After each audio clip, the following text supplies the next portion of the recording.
መቼም የማይደገም ታላቅ የዋጋ ቅናሽ በቡልጋሪያ አፍሪካ ህብረት አጠገብ በካሬ 89 ሺህ ብር ብቻ የሚሸጡ ዘመናዊ አፓርትመንቶችን አቅርበንሎታል። ሰዓቱ እየረፈደ ነው። የልዩ ቅናሽ የሚያገለግለው ለጥቂት ደንበኞች ብቻ ነው። ባለ አንድ መኝታ 81 ካሬ በ5.7 ሚሊዮን ብር፣ ባለ 2 መኝታ 111 ካሬ በ7.8 ሚሊዮን ብር፣ ባለ 3 መኝታ 168 ካሬ በ11.8 ሚሊዮን ብር። በአጭር ጊዜ ውስጥ በርካታ ቅንጡ አፓርትመንቶችን ለደንበኞች በማስረከብ የምስጋና ምስክርነት ያገኘው ታማኙ ድርጅታችን ሰመር ሪል ስቴት አሁን ደግሞ ከ20 ካሬ ጀምሮ የንግድ ሱቅ አማራጮችንም አቅርቦሎታል። በተጨማሪም 50/50 የብድር የባንክ አማራጭ አቅርበንሎታል። ታዲያ ምን ይጠብቃሉ? አሁኑኑ በ0923 70 40 49 አሊያም በ0994 00 3949 ላይ በመደወል ፈጥነው ይመዝገቡ።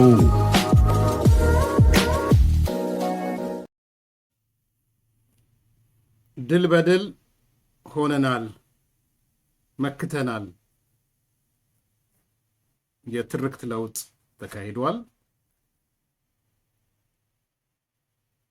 ድል በድል ሆነናል ብለውናል።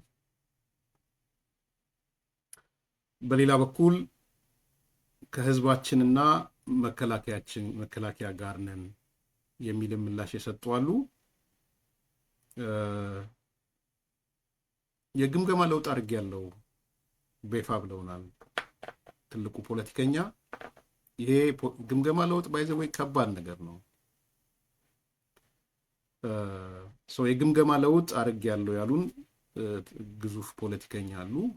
እሳቸውንም እናነሳቸዋለን። እኚሁ ሰው ቅርበት ስላላቸው ለሱዳን የተሸጡ የትግራይ ልጆች በስንት ብር እንደተሸጡ ከኛ ብትሰሙ ከእሳቸውም ትሰማላችሁ። የትግራይ ልጆች ሆነው መኮንኖች የነበሩ በስንት ብር ተሸጡ? አልቡርሃን ተራ ታጣቂ በስንት ብር ተሸጠ? እና ሲሞቱ ደግሞ ስንት ብር ነው ካሳ የሚከፈለው? ስንት ዶላር ነው ካሳ የሚከፈለው የሚለውንም ከኚህ ሰው ትሰማላችሁ። ከዛ በተረፈ መግለጫ በመግለጫ ሆኗል። እሱንም እያንዳንዱን እያነሳን እንሄዳለን ማለት ነው።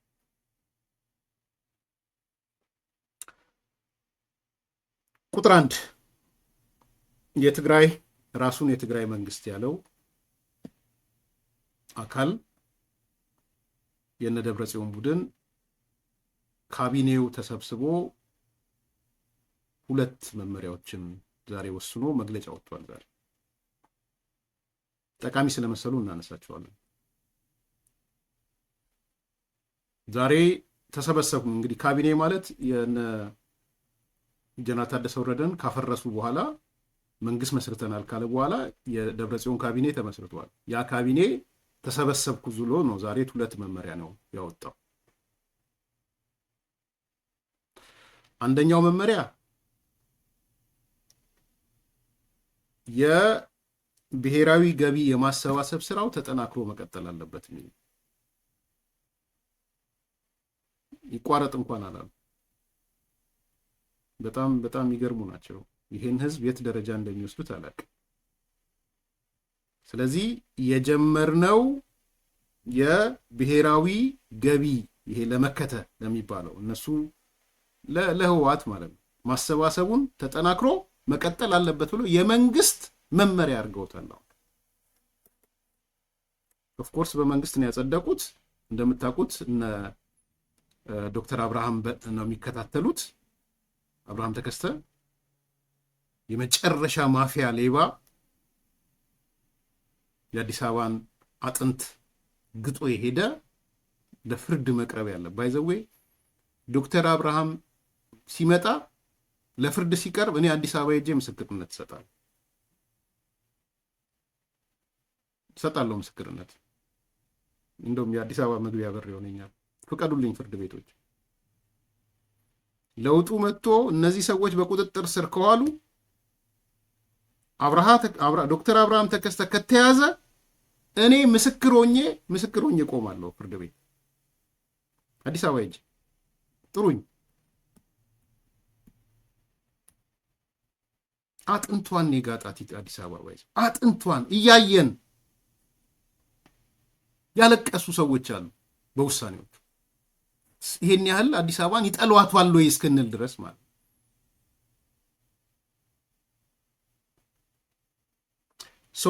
አሁን ደግሞ ትግራይ ሄዶ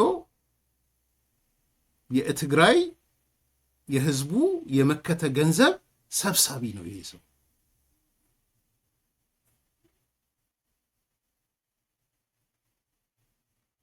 ለጦርነቱ ገንዘብ እየሰበሰበ ነው። 1 ዓመት አይሞላውም ካልተሳሳትኩ ልጆቹንና ሚስቱን አሜሪካን ሀገር ጥሏቸው ነው የመጣው ዶክተር አብርሃም። ልጆቹ አይሞቱም፣ ሚስቱም አትሞትም። እንኳን አልሞቱ። ለምን አልሞቱም አይደለም የኔ ጥያቄ። እንኳንም አልሞቱ። ሚስቱና ልጆቹን አሜሪካን ሀገር አስቀምጦ ለጦርነት ማሰባሰቢያ ያለውን የብሔራዊ ገቢ ብለው ያሉትን እንዲቀጥል ወስነዋል።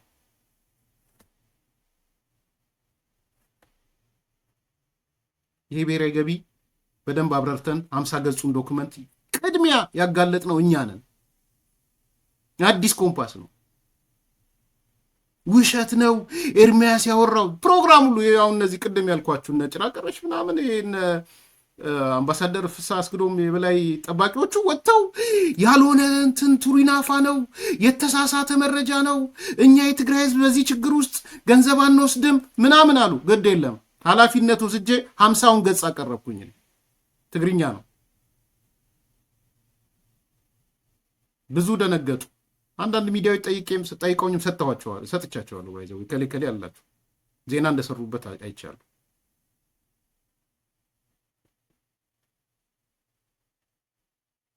የመንግስት ሰራተኛ በአማካይ ለጡረታ እና ለስራ ግብር በአማካይ እስከ 25 በመቶ ይወሰድበታል። በአማካይ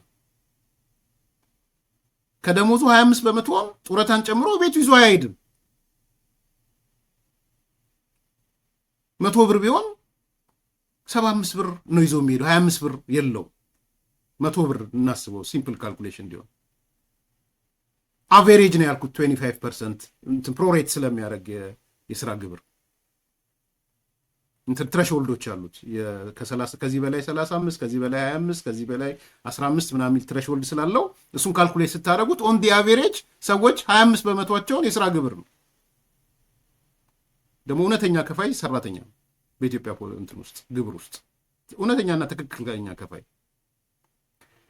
25 በመቶውን የስራ ግብር ከፍሎ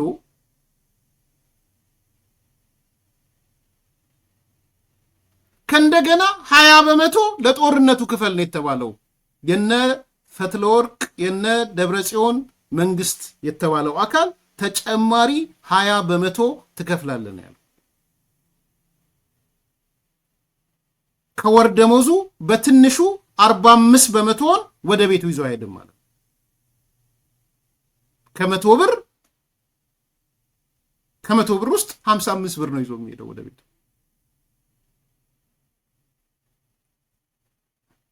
ማን ነው ተድላ? ተድላ ምንድነው ርሱ? ስሙ ማን ነው? ተድላ እናባረዋለን። እንዲህ አይነት ሰው እንዲመጣም አልፈልግም እኔ። እንዳትመጣ ተድላ የምትባል ሰውዬ። ጋሽ ተድላ ብዙ ሰዎች እየጻፋችሁ ስላየው ነው። አንፈልግም፣ እዛው አትቀላውት። ትላንት ወዲያ ጀምሮ ስላየው እና ስሙን ጻፉልኝና እናባረዋለን። ኤዲተሮች አባሩት። ይሄ ቀላዋጭ ቤት አይደለም። በተደጋጋሚ እዛው እንትን ጠሽ እዛው ሂድ። ይሄ ሀሳብ ቤት ነው። የመጀመሪያው 45 በመቶ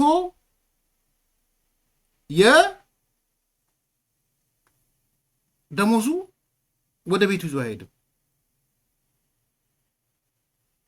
1000 ብር ቢኖረው እሺ 1000 ላሳድግና 450 ብር ተቆርጦበት 550 ብር ነው ቤቱ ይዞ የሚሄደው። ደና 10,000 ምናምን እያላችሁ አስሉት። ከዚህ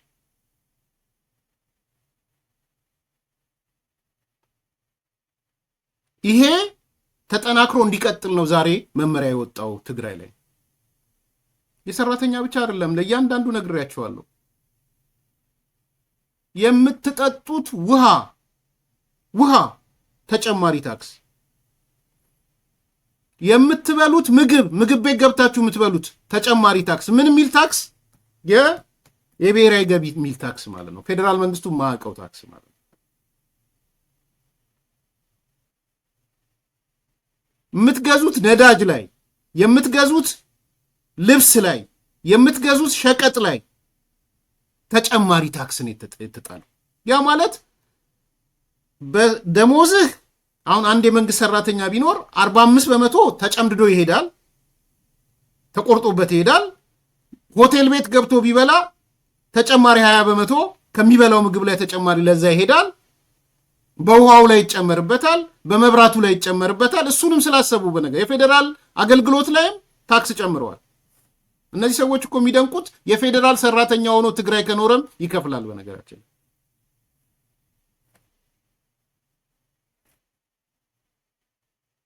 ይሄ ነው ዴሞክራቲኳ ትግራይ እየተፈጠረች ያለችው። ይሄ ነው የህዝብ አሳታፊዋ ትግራይ እየተፈጠረች ያለችው። በነገራችን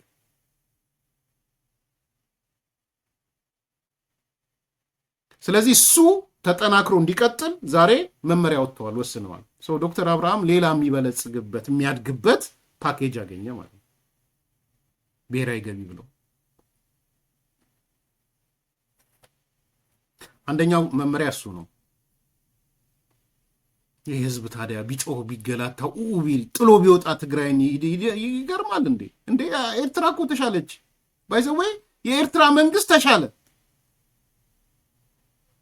ቢያንስ በውጭ ሀገር ያሉትን 2% ነው የሚቆርጥባቸው። ገና ይመጣል። አሁን ስላልቻሉ ነው እንጂ ውጭ ሀገር የምትገኙ የትውልደ ትግራዮች ሀገር ስላሉ ነው እንጂ ትውልደ ትግራዮች ከኤርትራ ወስደው ኤርትራ 2% ነው አይደል? እነሱ ምናልባት 10% ክፈሉ ይላሉ ትግራይ ለመግባት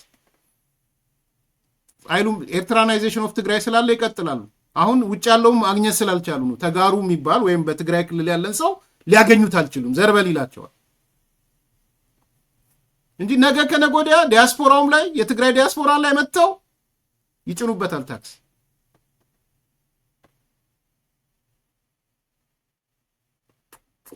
መመሪያ ቁጥር 1 ይሄ ነው።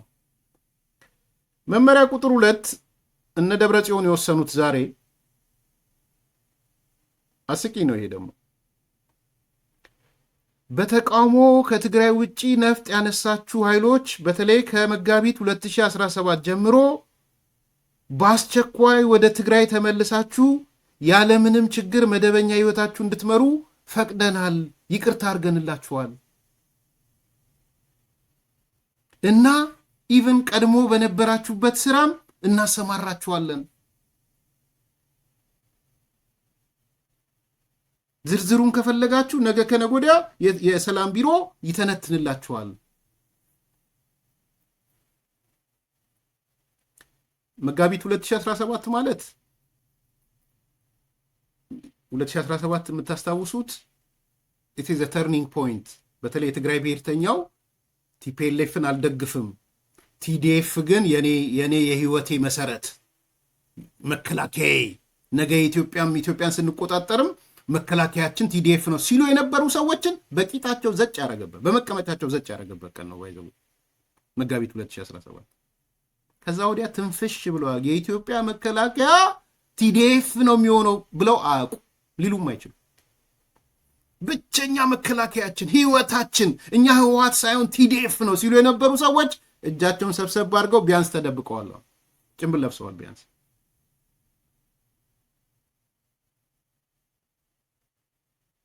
ስሙን ጻፉልኝ የተድላ የሚባለውን እና አባረዋል። ሂድ ከዚህ ተብለሃል። ዋና ተድላ የምትባል ሰው የዚህ ጋር የለም፣ እኔ ጋር አይመጣም። ወይም ኤዲተሮቻችሁ ካዩ አባሩት። ሂድ ከዚህ ስትባል ቀላዋጭ አትሁን እንጂ እኔ ቀላዋጭ አልወድም። እናቴ በተለይ በጣም ስለምጠላ እንደዛ ነው ያሳደገችኝ ወንድሜ። ኦኬ አገኘሁት። ቴንክ ዩ ጋሽ ተድላ ደህና ሁን። ሁለተኛ እንዳመጣ ኦኬ። ሶ ሁለተኛው መመሪያ በተቃውሞ ከትግራይ ውጪ ነፍጥ ያነሳችሁ ኃይሎች በአስቸኳይ በተለይ ከመጋቢት 2017 ጀምሮ ያወጣችሁ ሰዎች ይቅርታ አድርገንላችኋል ነው ያለው።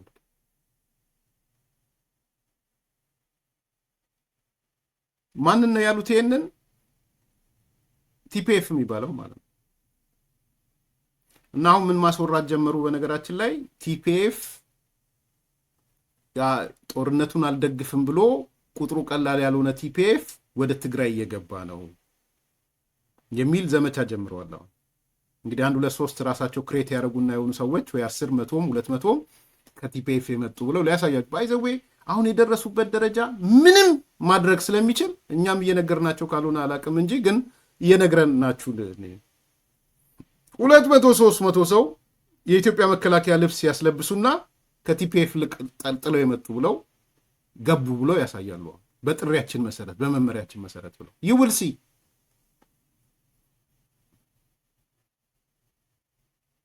አሁን እንግዲህ ትላንትና አዋጅ አወጡ።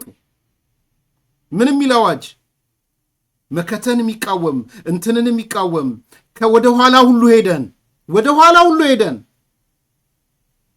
እስከ ሞት ፍርድ የሚሄድ እስከ ዕድሜ ልክ የሚሄድ እስከ 25 ዓመት የሚሄድ እንፈርዳለን አሉ። ዛሬ ደግሞ እንደ ካቢኔ የተቀመጡና ካቢኔ እናንተ ጦር መሳሪያ ይዛችሁ ከትግራይ የወጣችሁ ሰዎች ሐራ መሬት ያላችሁ ምናምን መሬት ያላችሁ አዲስ አበባም ያላችሁ ኑ ይቅርታ አድርገንላችኋል። ኢንጂነር ከነበርክ በኢንጂነርነት ትሰራለህ፣ መምህር ከነበርክ በመምህርነት፣ ጤና ረዳት ጤና፣ ሐኪም ከሆንክ ሐኪም፣ ላባደር ከሆንክ ላባደር ትሆናለህ። ኤፈርት ውስጥ ምሰራ ከሆነ ኤፈርት ውስጥ ትሰራለህ። መሬት ካለ ገበሬ ሆነ መሬትን ታርሳለህ። ኑ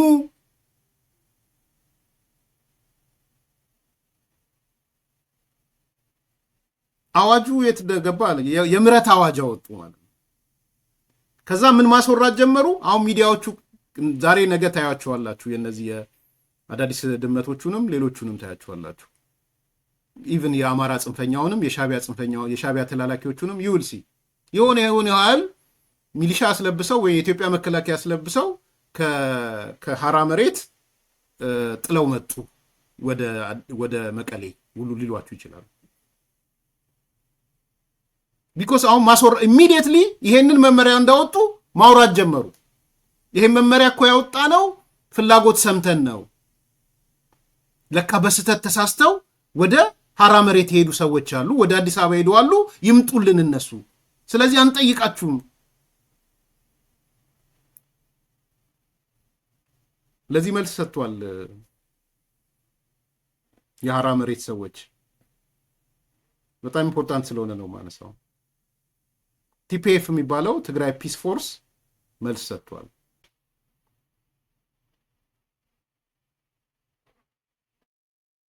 በፌዴራሉ መንግስትና በትግራይ ኃይሎች መካከል ከቀናት በፊት ክልሉ ከሱዳን ጋር በሚዋሰንበት ሸረሪና ተብሎ በሚጠራው አካባቢ ግጭት መቀስቀሱ ይታወሳል።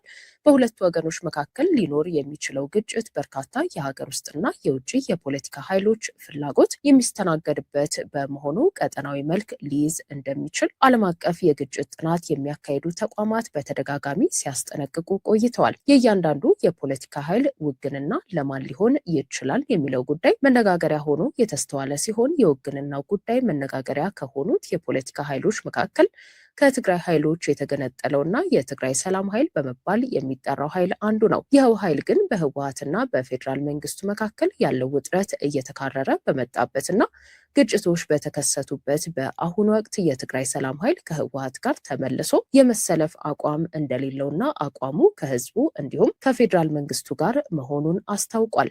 ሪፖርተር ያነጋገራቸው የቀድሞ የክልሉ ምስራቃዊ ዞን አስተዳዳሪ በአሁኑ ወቅት ደግሞ የደቡብ ምስራቅ ዞን የሎጂስቲክስ ዘርፍ ኃላፊና አስተባባሪ አቶ ጸጋይ ገብረተክሊ እንደገለጹት የህወሓት አስተዳደር ከህዝቡ ተለይቶ ዜጎችን በማሰርና በአስገዳጅ ሁኔታ ወደ ማሰልጠኛዎች በማስገባት አካባቢውን ወደ ጦርነት እየከተተው ይገኛል። አቶ ጸጋይ አክለውም ህዝብን ሀገርንና አጠቃላይ ቀጠናውን የሚጎዳ የጦርነት ሩጫ ትክክል አይደለም ካሉ በኋላ ይልቁንም አሁንም ቢሆን የሰላም አማራጮች እንዲቃኑና ጥንቃቄ እንዲደረግ በመግለጽ መካረሩ ሊቆም እንደሚገባ አሳስበዋል። በአካባቢው ስላለው የጂኦፖለቲካ ውጥረትና በውጭ ኃይሎች ጣልቃ ገብነት ዙሪያ የተነሱትን ጥያቄዎች ያብራሩት አስተባባሪው በኤርትራም ሆነ በሱዳን በኩል የሚደረጉ እንቅስቃሴዎችና የአካባቢው ሰላም የሚያደፈርሱ አጀንዳዎች የትግራይንና የኢትዮጵያን ህዝብ የማይጠቅሙ በመሆናቸው ሊወገዙ እንደሚገባ ገልጸዋል።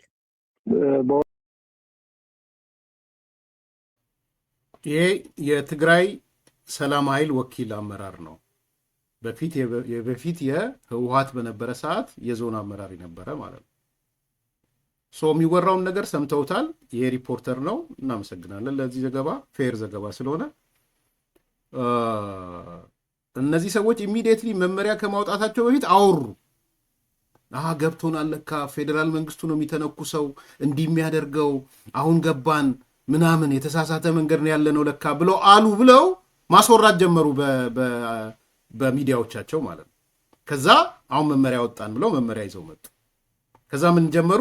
ከቲፒኤፍ ሰዎች ሊመጡ ነው ወደኛ። ግን ምን አሉ? በግልጽ ከህዝባችንና ከመከላከያ ጎን ነን። እንመናቸው። እኔ ከማመን ውጭ አማራጭ አለ ብዬ አላስብም። ፊሊንግ ከማመን ውጭ ብዙ አማራጭ አለ ብዬ አላስብም። ሁላችንም ውስጥ በጎ ሰዎች እንዳሉ፣ የሚታመኑ ሰዎች እንዳሉ፣ ሁላችንም ውስጥ የማይታመኑ ሰዎች አሉ። እንደዛ እንድታስቡ ፈልጋለሁ። አሁን ብድግ ብዬ መጥቼ የአማራ ብልጽግና አመራሮችን እንመናቸው ብዬ በጠይቅህ ምንድነው መልስ? የአማራ ክልል ሰላም እንዳይሆን ስልጣኑን ተቆጣጥረው ያሉ አሉ። ደግሞ በዛው ልክ ህይወታቸውን እያጠፉ ያሉ አሉ። ዶክመንት እያነበባችሁ ነው። ስንት ባለስልጣን ነው የተገደለ ያለው? ስንት ባለስልጣን፣ ስንት የመምሪያ ኃላፊ፣ ስንት ምሁራን።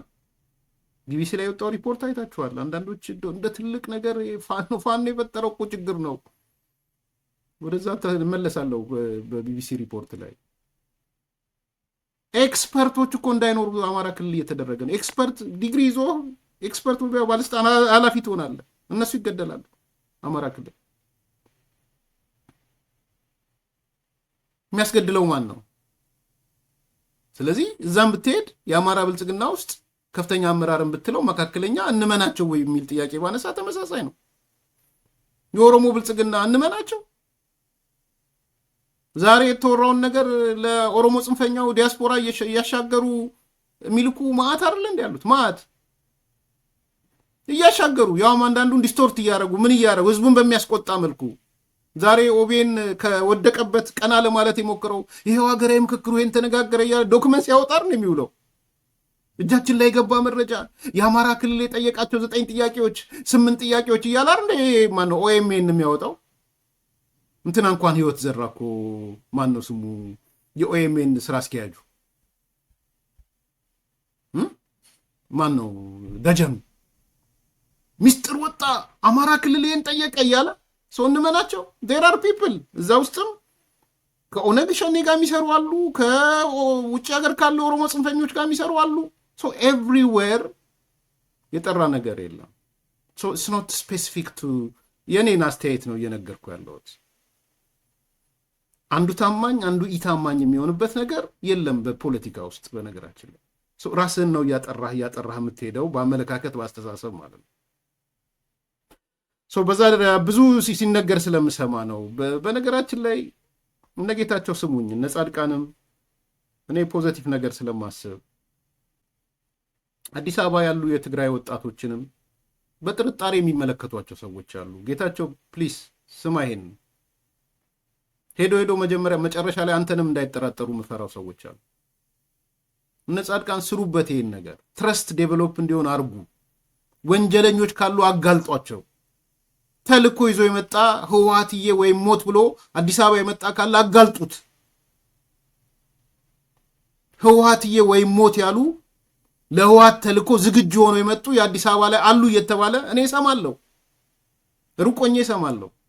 ያንን ብዙሃኑን እንዳያጨልም መጠንቀቅ አለባችሁ ብዬ ነው የማስበው። ስለዚህ የጥራት ጉዳይ ከተነሳ ሁሉም ጋር የጥራት ችግር አለ። አንዱ ላይ የሰተህ አንዱ ላይ የምትተወው ነገር አለን። ፖለቲካችን በዛ ደረጃ መስተካከል ስላለብን በተለይ ደግሞ የአማራው የኦሮሞው እንደዛ ነው። የጠራ ነገር የለውም። ጠቅላይ ሚኒስትሩ አሁን ተናግሮ ዞር ብለው እንዲያለ እንዲተናገረ ብለው ዲስቶርት አድርገው ምን ማለት እኛ እኮ ይደርሰን ነበር። ምንም ዛሬ አስፈላጊ አይደለም። በሆነ ወቅት ኮሚኒኬት ያደረካቸውን ሰዎች ደስ ስለማይል ነው፣ ጥሩም አይደለም እንጂ ጠቅላይ ሚኒስትሩ በተናገረ ወይም ትልቅ ውሳኔ በተወሰነ ለእኔ 1 ሰዓት ሳይሞላ ደርሶኝ ያውቃል። አልነግራችሁም ግን 1 ሰዓት በጣም ክሪቲካል ውሳኔ፣ የሀገር ውስጥ ክሪቲካል ውሳኔ በኋላ የተነገረ ነው። በእርግጥ 1 ሰዓት ባልሞላ ውስጥ ሰምቼ ያውቃል። ማለት ትልቅ ጉዳይ ነው። ትንሽ ዝም ብሎ የሰው ምናምን ግለሰብ አስተሳሰብ እንትን አይደለም። ትልቅ አገራዊ ውሳኔ ነው።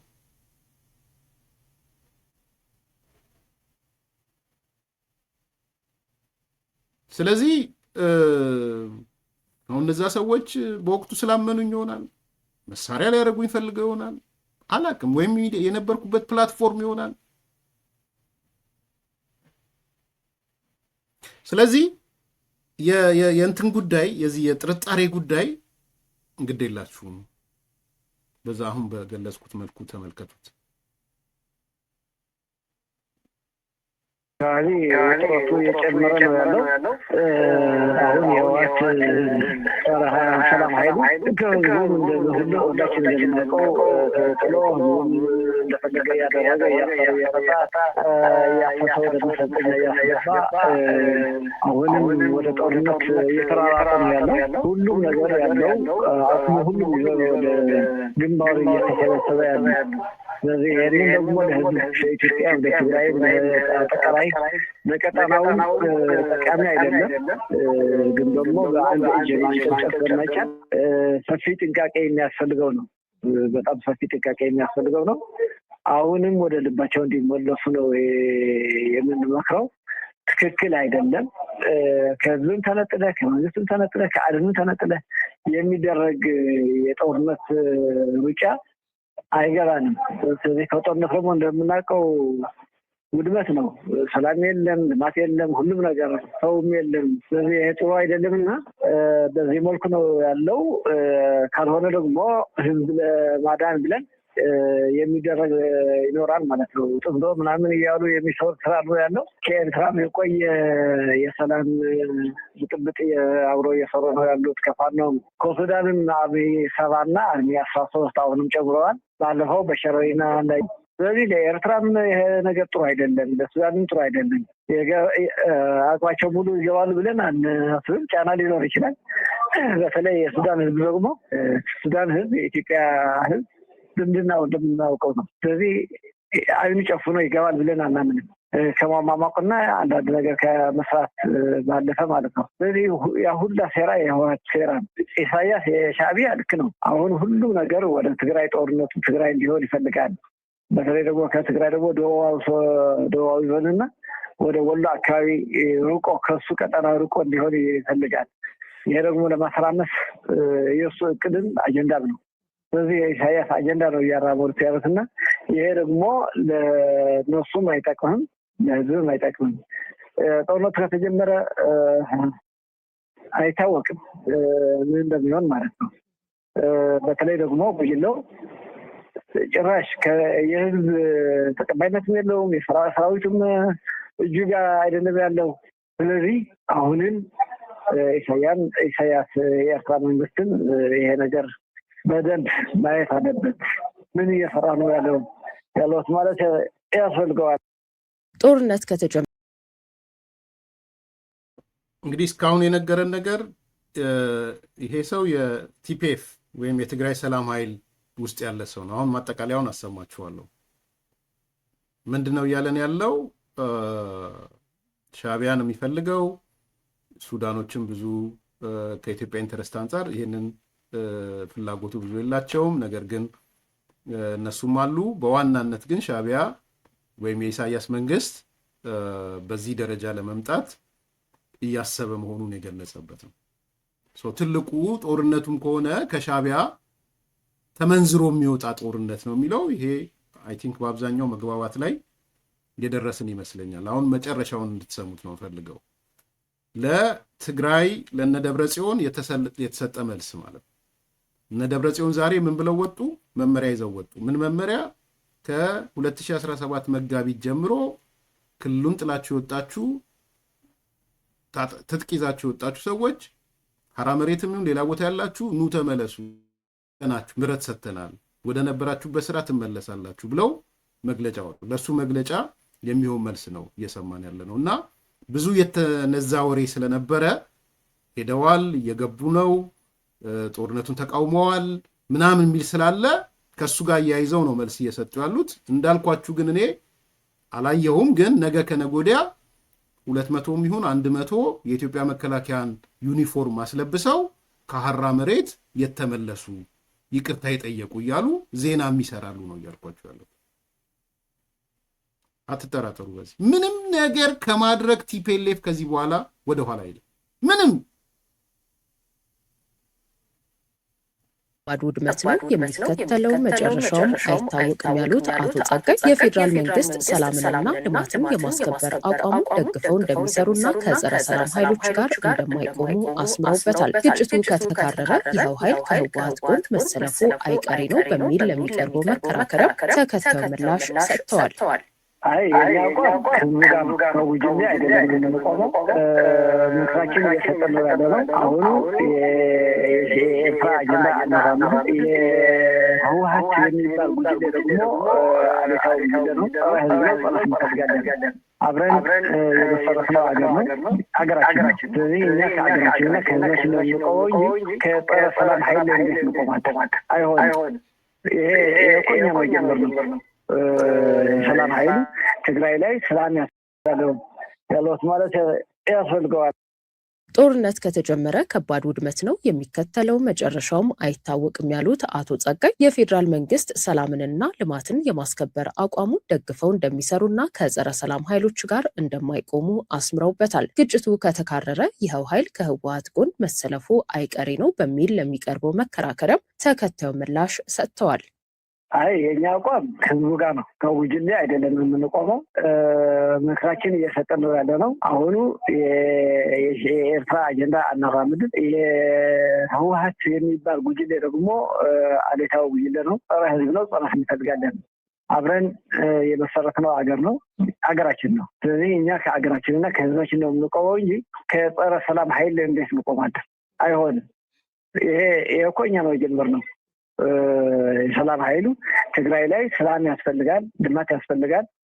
በአንድ ጉጅሌና በአንድ ጎጠኛ ቡድን እየተተራማመሰ መኖር የለበትም።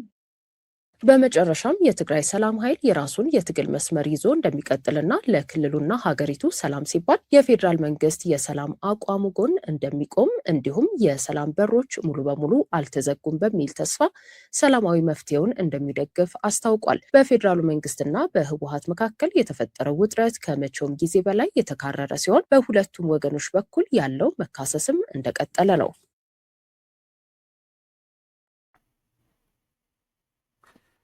አንድ ሁለት ሶስት ነገሮች ልበላችሁ ከዚህ ጋር ተያይዘው። አንደኛው ህወሓት በጣም በሻቢያ ተገፍቶ የሞትና የመዳን ተደርጎ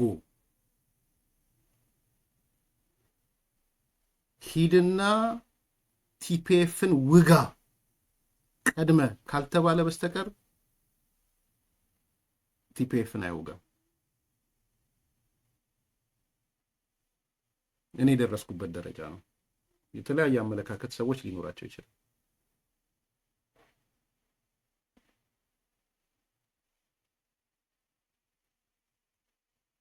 ምንም ቢመጣ ቲፒኤፍን ሐራ መሬት የሚባለው ጋር ሄዶ ጦርነት አይከፍትም። እነ ፈትለወርቅ ወታደራዊ አዛዦቹ አያዙም። ይሄ አንደኛው ጉዳይ። ቢከፍቱ ኖሮ እስካሁን ይከፍቱ ነበር፣ ወይም ደግሞ የመጨረሻ ተስፋ ቆርጠናል፣ የመጨረሻው በቃ ዘ ላስት ስቴጅ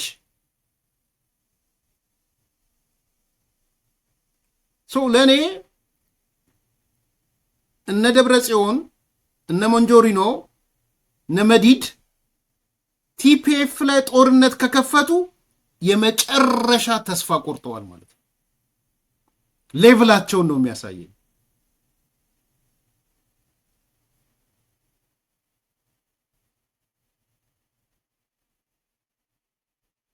ኤንድ ሁለተኛው ነጥብ ትግራይ እንድትፈርስ ወስነዋል ማለት ነው። ሁለተኛው እሱ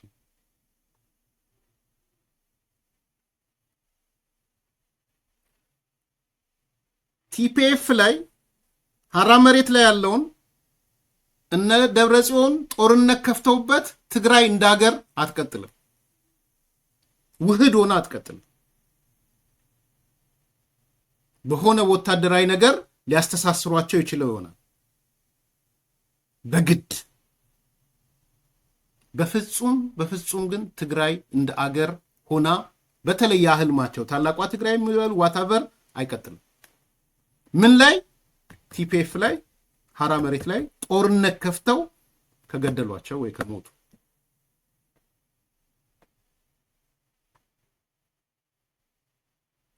ለዚህ ነው ሻቢያ እየጨቀጨቀ በአፋር በኩል ሞክሩ እያላቸው ትንሽ ሙከራ አድርገው ተሸንፈውም ሲወጡ ዝም የሚሉት ሙከራቸውን ወደ ወልቃይት ያዞሩት ማለት ነው።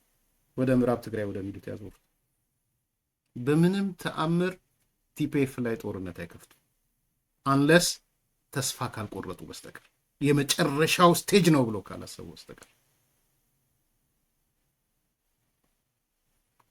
ለምን ይመስልሃል? አቤት አብራርቼዋለሁ እኮ ድጋሚ ከፈለግ ትግራይ ትፈርሳለች አልኩ እኮ በቃ ባጭር እኮ ነው።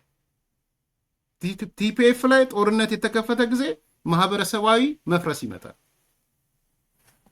ያውቁታል እነሱ፣ ማንም ማያውቀው አይደለም።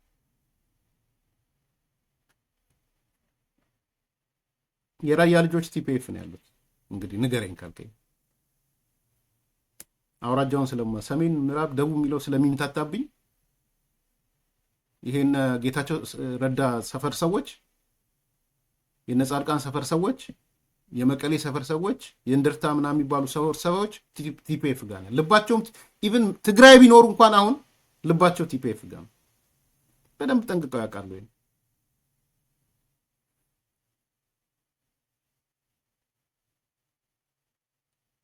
በደንብ ያውቁት። ደቡብ ነው የሚባለው ደቡብ ትግራይ ከነሱ ጋር አይደለም ያለው። ደቡብ ትግራይ ከነ ፈትለወርቅ ጋር አይደለም ያለው። እንደ ህዝብ ነው እያልኳቸው ያለሁት፣ እንደ ፖለቲካ ሊቅ እያልኳቸው፣ እንደ ታጣቂ ብቻ አይደለም።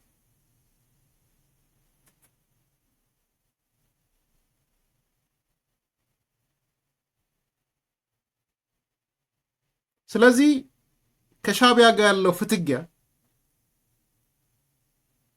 ሂዱና ግደሏቸው ነው ሻቢያ እያለ ያለ የሌለ ጦር መሳሪያ ልስጣችሁ፣ ባለ በሌለ ጦር መሳሪያ ሄዳችሁ አጥፏቸው። የቅድሚያ ስራችሁ ቲፒኤፍን ማጥፋት፣ ቲፒኤፍ የሚባለው የሰላም ኃይልን ማጥፋት። ሻቢያ ጋር ያለው ክርክር እሱ ነው። ያልተቀበሉት እነሱ እሱ ነው።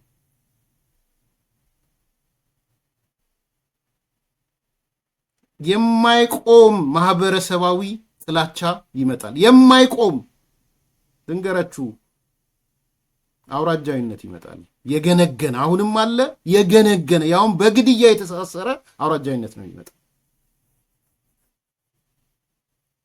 ይህን መራራቅ በዙሪያ ያሉ የትግራይ ብሔርተኞች እንደማይወዱት ይሄ ሲነገር አውቃለሁ። ውስጥ ለውስጥ ግን የሚያወሩት ይሄ እንደሆነ ደግሞ አውቃለሁ።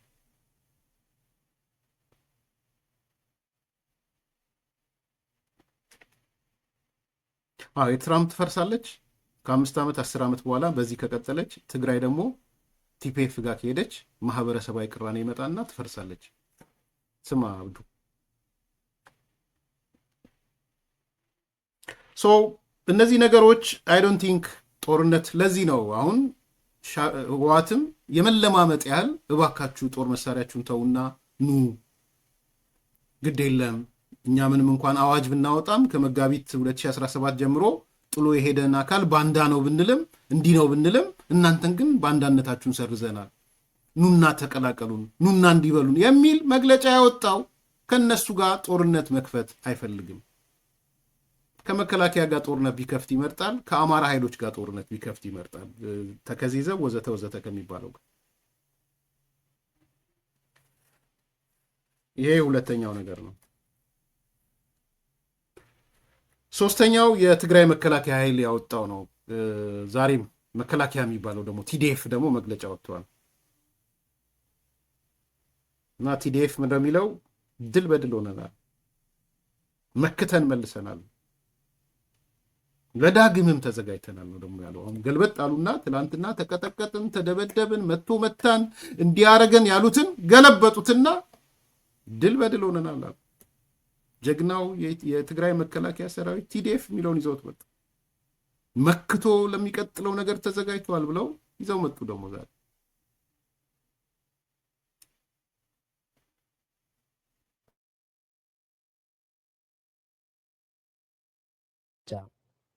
ቅጥረኛ የብልጽግና ሰራዊት ከመሐመድ ሐምዳን ዜና እናልፋለን።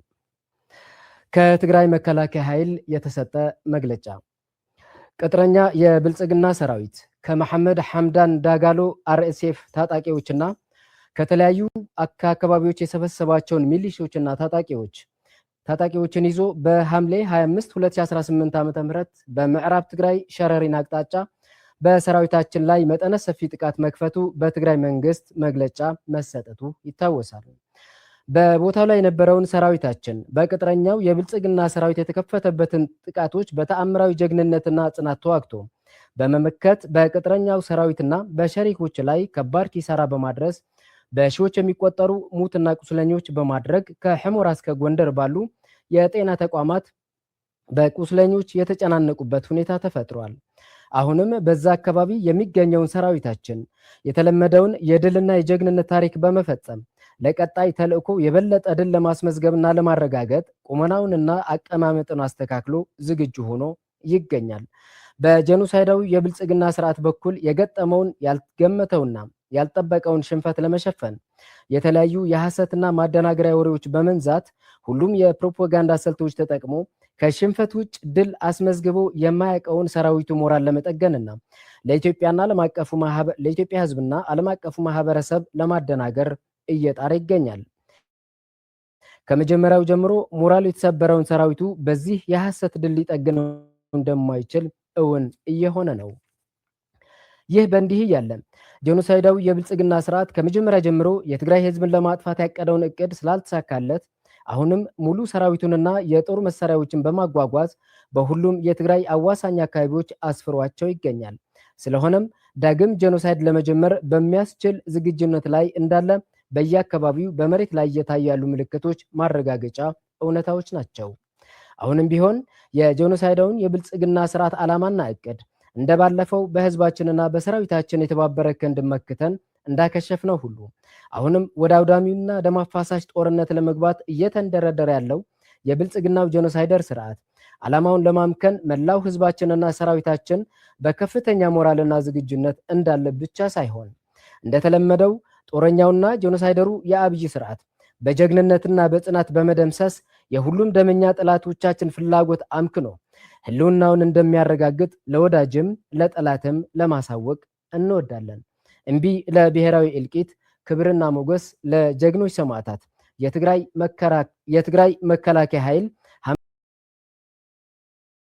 2018 ዓመተ ምህረት መቀለ። የትግራይ መከራ ኃይል ብሎ አስተካከላትና የትግራይ መከላከያ ኃይል አላት። እውነትም የትግራይ መከራ ኃይል መሰለኝ። የመከራ ኃይል ነው። የትግራይ መከራ ብሎ ነው ባይዘው መከላከያ ያለው። አውቆ ነው አውቆ ሳያቅ ነው አላውቅም። የሰበር ዜና አንባቢያቸው ነው። ተመልከቱ እንግዲህ አሁን ከትላንት ወዲያ ጥቃት ተፈጸመብኝ፣ ትላንትናም ጥቃት ተፈጸመብኝ ለ3 ወጉኝ እንደው በድሮን በከባድ መሳሪያ በምን ጨምረው ለ3 የኢትዮጵያ መከላከያ የሄሜቲ ጦር እና የተከዜ ዘብ አሉ። ይሄ አያዋጣ የፈለጉትን ይሆናሉ ያልኳችሁ ለዛ ነው። እንዲህ አይነት ስብከት በጦርነት ውስጥ ሆነ አያዋጣም። ያውም ልትጀምር ጦርነትን አሟሙቀ ልትገባ ነው እኮ ያሟሟቁ እኮ ነው። በማሟሟቁ ውስጥ ፕሮፓጋንዳ የሚሆነው መታናቸው፣ አሸነፍናቸው፣ ጨረስናቸው፣ ገደልናቸው፣ አለቁ ነው መሆን ያለበት።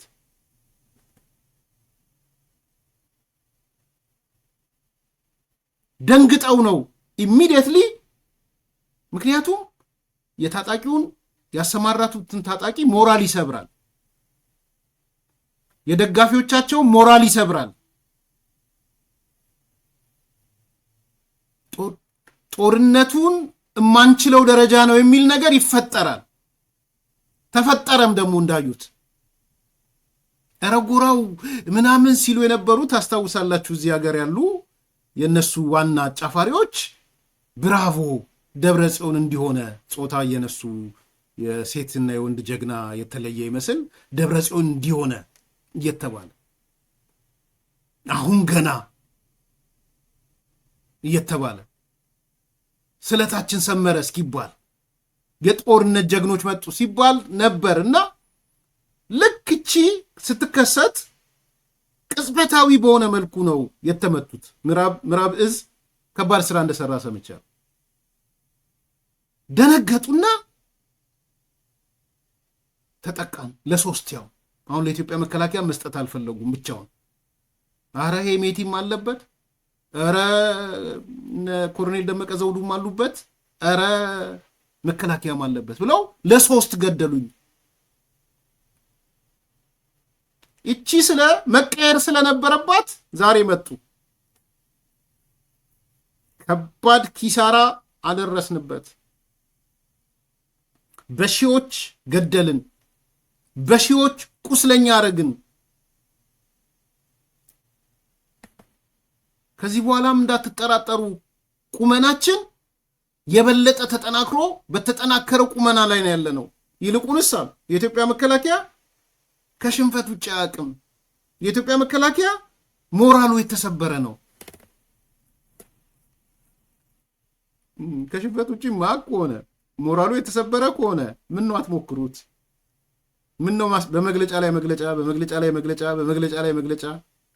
ሞራሉ የተሰበረ ከሆነ ሻዕቢያ ምን ያደርግላችኋል? ሞራሉ የተሰበረ ከሆነ ሱዳን እየሄዳችሁ ምን ያደርግላችኋል? ሞራሉ ለተሰባበረ አካል ፋኖ ብላችሁ ጽምዶ ምን ያደርግላችኋል? ፋኖ ተዋጋን ለምን ትላ? ሞራሉ የተሰባበረ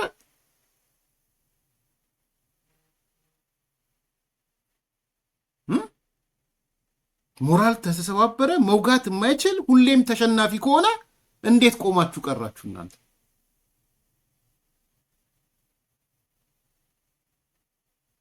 ስለዚህ አሁን ሞራል ቡስት ማድረግ ነው የጀመሩት።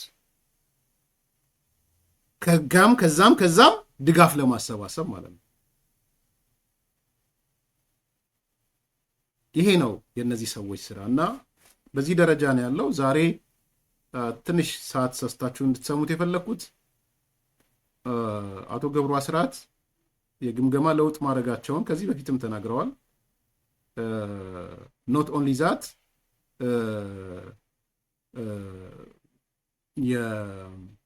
በተቻለ መጠን ግምገማቸው ምን እንደሆነ እና ቅድም ያልኳችሁን ለአልቡርሃን የሚሸጡ ሰዎች ስንት ብር እንደሚሸጡ ምን እንደሚሸጡ ያነሱታል። እሱን እናንሳና እናጠቃላለን።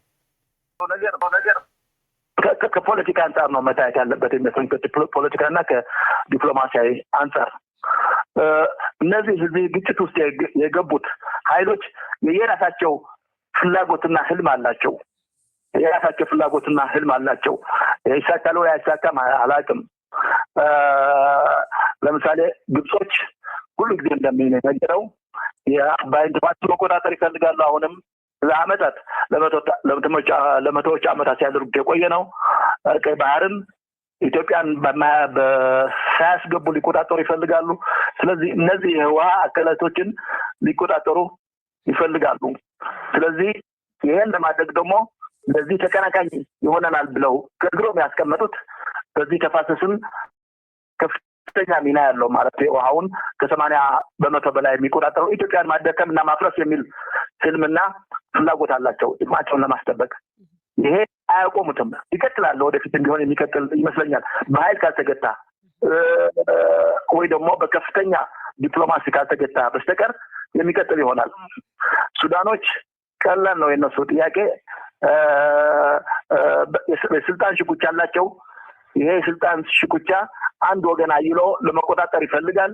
በዚህም ከሌሎች ጋር ተቀናኝተው ለመስራት ይፈልጋሉ። ስለሆነም ሱዳኖች የመረጡት አሁን ከግብፅና ከኤርትራ እንዲሁም ከህወሓት ጋር መቆራኘት ነው። ስለዚህ ይሄን አድርገው ጦርነት ከፍተዋል። በሌላ በኩል ደግሞ ከዚህ ተጻራሪ ቆመዋል። ከኢትዮጵያም ጋር የሚገናኙና የሚረዱ ሆኖ ነው የሚታየኝ። ስለዚህ የሁሉ ስታዩ ነገሩ የራሳቸው ፍላጎት አለው። ኢትዮጵያም የራሷን ጥቅም በተለይ በዚህ በውሃው ላይ ያለ ተጨማሪ አሁን የመጣው ይሄ ቀይ ባህርም የመግባት ፍላጎትና ህልም አላት። ስለዚህ ይጋጫሉ። ሌላው ኤርትራ ነው። የኤርትራ ጥቅም በዚህ መነገድ ነው። ኮርፖሬት ነው። ኤርትራ አንድ ሰራዊት አቋቁሞ በዚህ ሰራዊት ጥቅም የመሰብሰብ ኢኮኖሚ የማጠናከር ሪሶርስ ወይ ሀብት የመሰብሰብ ፍላጎት ነው ያለው። ይሄ አካባቢውን ያተራመሰ እሱ ተጠቃሚና ጠንክሮ የሚወጣበት ኃይል የሚሆንና የዚህ የስፖንሰር እሱ ነው። ትልቅ ስፖንሰር ወኪል ሆኖ ስፖንሰር የሚያደርገው እነዚህን ሁሉ ሻዕቢያ ነው። ይሄ አለ። ህወሓት ደግሞ የራሱ ፍላጎት ናት። እንግዲህ ግልጽ አይደለም። ይሄ ህወሓት ዝም ብሎ በቀላሉ ወልቃይት ማስመለስ፣ ተፈናቃዮች ማስመለስ ይላል። ይሄ አይደለም። እኔ አሁን አቶ ገብሩን በደንብ ስሟቸው። የእያንዳንዱ አካል ተልእኮ ምንድን ነው የሚለውን ነው እያነሱ ያሉት። በዚህ ውስጥ ግብፅ ምንድን ነው የምትፈልገው? ሱዳን ምንድን ነው የምትፈልገው? ኢትዮጵያ ምንድን ነው የምትፈልገው? ኤርትራ ሻዕቢያ ምንድን ነው የሚፈልገው? ሻዕቢያ የተናገሩት ነው። በነገራችን ላይ እኔ እንደው የምር ንገሩኝ ካላችሁ ከህወሓት ውስጥ ከነበሩ ሰዎች ሻዕቢያን በደንብ ተገንዝበውታል ብዬ የማስበው ሰው ቁጥር አንድ ጥሩ ብትሉኝ አቶ ገብሩ አስራት ነው። ቁጥር አንድ ምንም እንትን የሌላቸው ማለት ነው። ምናልባትም በጣም በጸጸት ላይ ያሉ ሰው ኢትዮጵያ የባህር በር በማጣቷ ኢትዮጵያ ወደብ በማጣቷ የሚብሰከሰኩ ሰው ብዬ የማስባቸው እንደው ከልብ ጄኒውን በሆነ አሁን ምሳሌ ልስጣችሁ ብዬ 100% በኤርትራ ጉዳይ አቶ ገብሩ አስራት የሚናገሩትን እቀበላለሁ። መጽሐፋቸውንም አንብቤ ያለው የምር ከልብ የወረደ ጸጸት ነው ያላቸው። እኔ እንደሳቸው በዚህ ደረጃ አንደርስታንድ ያደረገ ከህወሓት የወጣ አለ ብዬ አላምንም። ቁጥር አንድ ነው ያልኳቸው። ግፉንም መከራውንም እያንዳንዱን ነገር አይተውታል። የትግራይ ፕሬዝዳንት በነበሩ ሰዓት ሻዕቢያ ምን ሲያስብ እንደነበረ እውነቴን ነው። ባይዘዌ የአቶ ገብሩ አስራት መጽሐፍ ሁላችሁም አዲስ ፖለቲካ ጀማሪዎች ካላችሁ አንብቡት። የራሳችሁ ልዩነት ሊኖር ይችላል። እኔ ልዩነቴን ጽፌያለሁ። ስለ ኤፈርት የነበረ አመሳሰራት ላይ የሆነች ያዛቧት ነገር ስለነበረ ይሄ አቶ ገብሩ ልክ አይደለም ብዬ ጽፌያለሁ በኤፈርት መጽሐፍ ላይ ማለት ነው። ከዛ ውጪ ግን የትኛውም ፖለቲካ ውስጥ ያላችሁ ሰዎች የአቶ ገብሩ አስራት መጽሐፍ ማንበብ አለባችሁ። ዴሞክራሲና ሉዓላዊነት የሚለው ማለት ነው። ትልቅ የምርምር መጽሐፍ ነው። ትልቅ የመረጃ ማስረጃ መጽሐፍ ነው። ከልቤ ነው የምናገር። ሰው በዛ ደረጃ እንድታዩዋቸው እፈልጋለሁ። ስለ ህወሓት ያለኝ ግምገማ ተለይቷል ከአሁን በፊት። የተደራጀ ፖለቲካ ቡድንም አድርጌ አልወስደውም። ወደ አሸባሪነት ተሸጋግረዋል። ከአምባገነን ፖለቲካው ድርጅት ወደ አሸባሪነት የተሸጋገረ ድርጅት ነው ብዬ ነው ማምነው ህወሓት አሁን።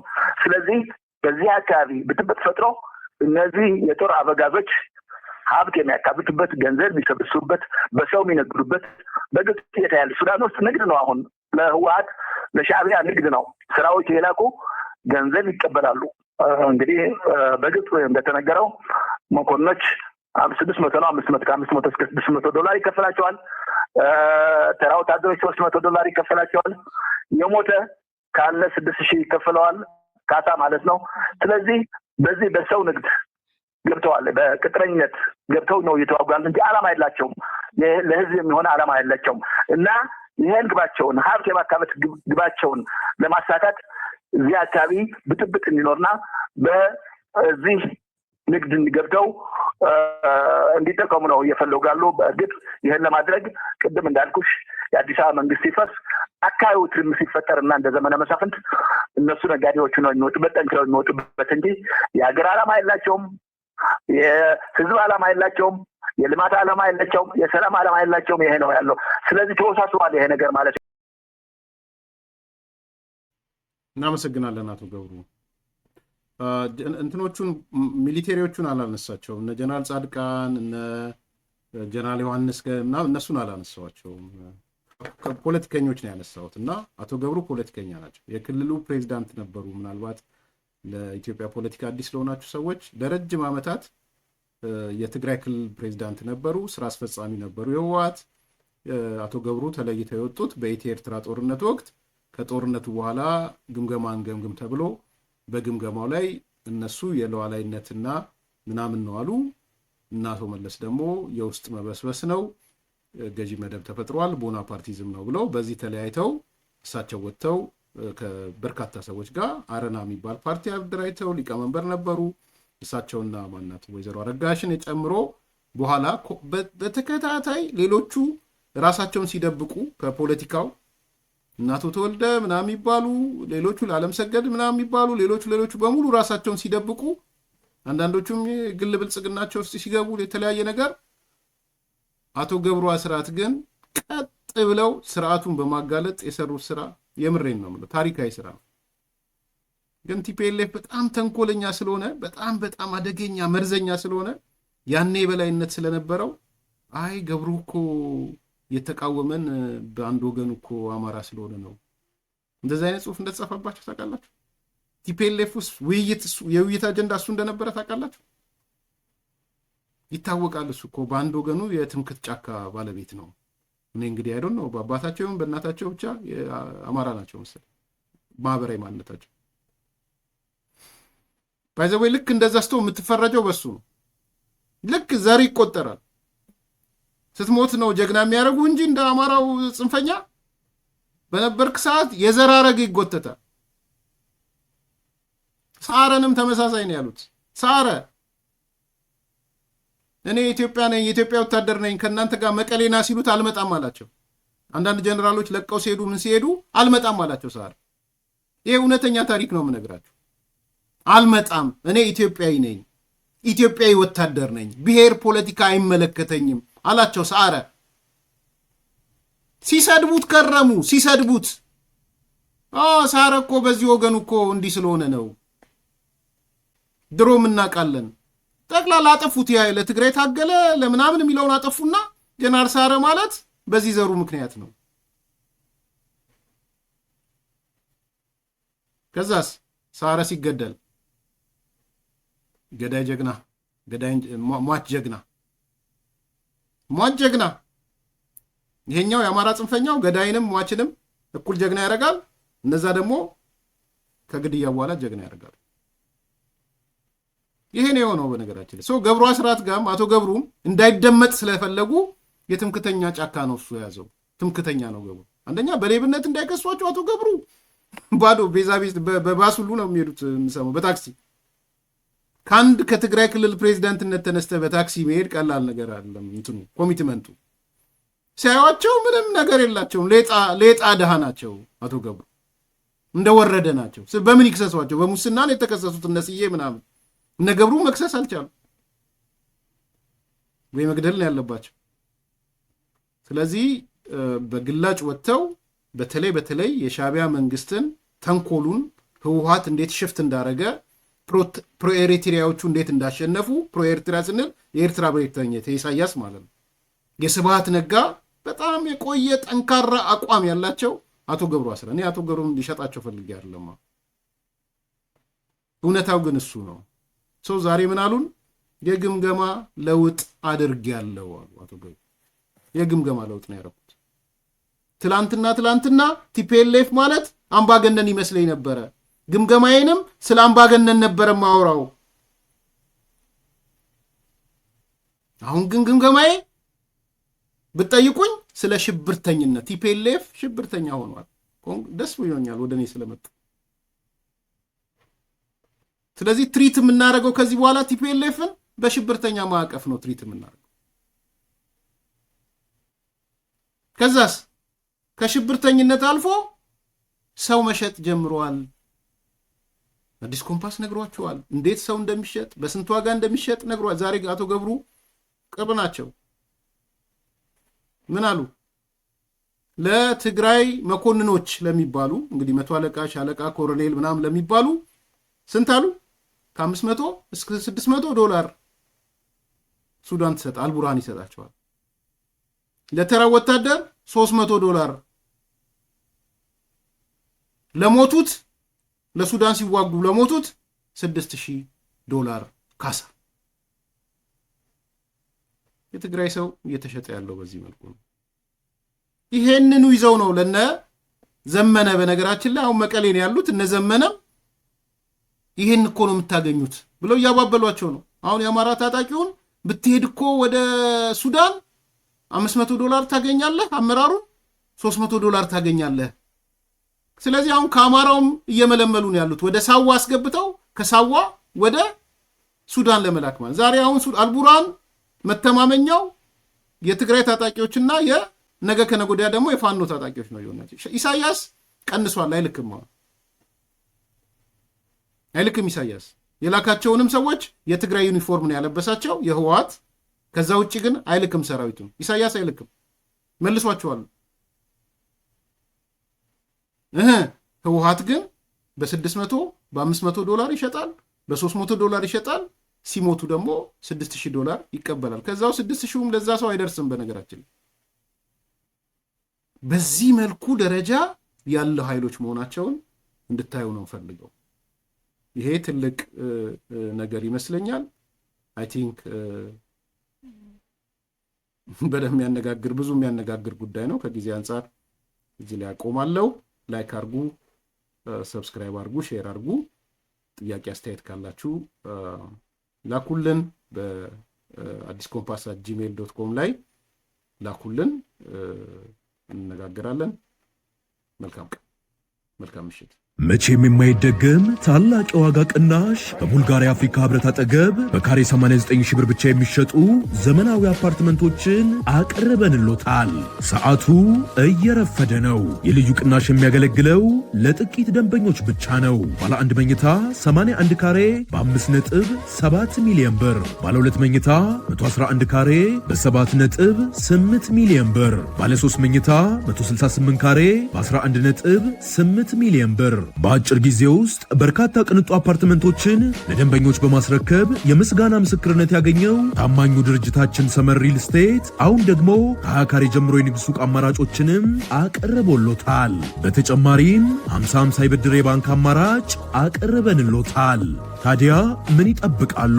አሁኑኑ በ0923 70 40 49 አሊያም በ0994 00 3949 ላይ በመደወል ፈጥነው ይመዝገቡ።